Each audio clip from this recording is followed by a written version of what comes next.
Chlapi, zbojníci, berte ich všetkých, podri od chrbta, ťa zbíja, ty ani nevidíš.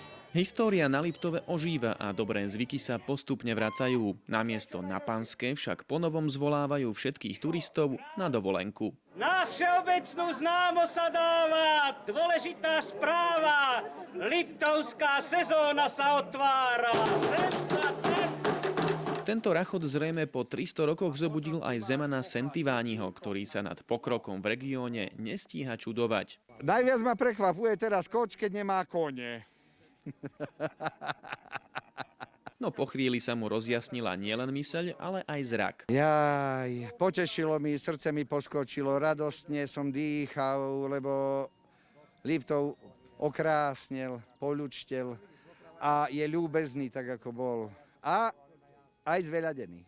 Veru je to tak a každý rok získava nielen na kráse, ale aj na atraktivite. Ešte nedávno mu k dokonalej turistickej destinácii chýbalo more, no aj to sa už zmenilo. A ešte ako. Teší ma, že aj naše atrakcie, ako je Aquapark, ponúka napríklad surfovanie na vlnách a ponúka aj slanú vodu. Budeme tu mať dokonca aj žraloky Bešeňovej. Liptáci stavili tento rok okrem prekrásnej prírody na love. Tento kus Slovenska si totiž jednoducho musíte zamilovať. A napokon na Liptove je úplne všetko. Dokonca takmer celá krajina, veď na Mini sa odjakživa pozeralo dobre. Tie modely sú všetky v mierke 1:25. Pribudne k nim hneď na začiatku aj modelová železnica, ktorá bude predstavovať trasu Červená skala Margecany. Výstava zmenšenín by mala postupne predstaviť až 30 najzaujímavejších historických pamiatok. Vznikala vyše 2 desaťročí, no najzložitejšie bolo nájsť odolný materiál a vhodnú lokalitu. Aby bolo na takom dôstojnom mieste, keďže je to aj dôstojný park, ktorý sa snaží prezentovať národné kultúrne pamiatky, tak aby to nebolo niekde vystrčené na nejakej obyčajnej lúke. Janská dolina plná termálnych prameňov je na tento účel ako stvorená. Svoje o tom vie aj náš Zeman, ktorý si zaspomínal na časy hojnosti.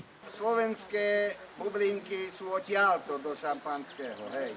Do Pezinka sme vyvážali voľakedy dávno.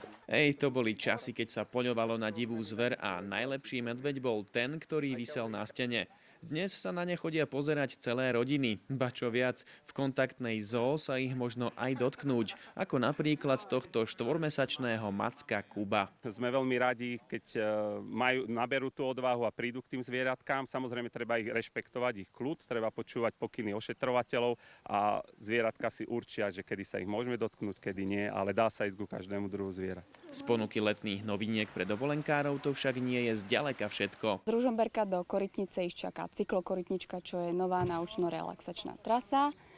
V Demenovskej doline ich čaká 500 m2 funparku pre deti. No a určite treba spomenúť aj projekt Poklady na Liptove, ktorý zabaví celú rodinu a spoznajú všetky prírodné krásy Liptova. Možno si poviete, to tu bude v lete poriadny cirkus, lenže on tu vážne bude a okrem kúpania, tak návštevníci akvaparkov zažijú aj show s názvom Jojo. Počet turistov na Liptove každoročne stúpa a inak by to nemalo byť ani tento rok. Najmä ak viacerí uprednostnia naše hory pred rizikami v zahraničí. Takže sa sústreďujeme prioritne na slovenský a český trh a prezentujeme naozaj kvalitnú, komplexnú dovolenku, ktorá je bezpečná. Pokiaľ si zamieria do svojho hľadačika tí návštevníci práve Liptov, tak budú spokojní. Cestovný ruch je však najmä o ľuďoch. Dobrí ľudia na Liptove ostali a to je najdôležitejšie, lebo srdco a dobrý človek. To robí kraj. Aj preto platí, že Liptov jednoducho treba zažiť. Aby bruchá sa potešili klobásy, pečníky sa budú pražiť, víno pálené, pivo potokmi potečie.